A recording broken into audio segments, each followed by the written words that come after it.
Action!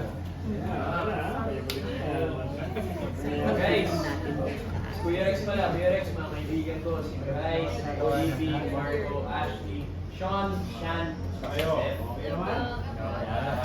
Siya yung kinukwento kong pamangkin ni Mama na galing mo yung Malaysia. So, dito muna siya magsistay habang naayos na yung requirements sa papuntang Qatar.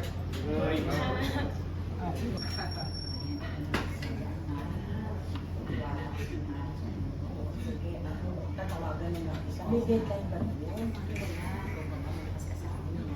Salamat po mo. Sana naman mag-edit ako. Nakaboy naman. Yes, congratulations sa pare. Benta na. Uy, kasi nilas mo. Action na, tuloy-tuloy. Cut! Close direct. O meron pa? Close direct. Close lunch. Okay, thank you. Close.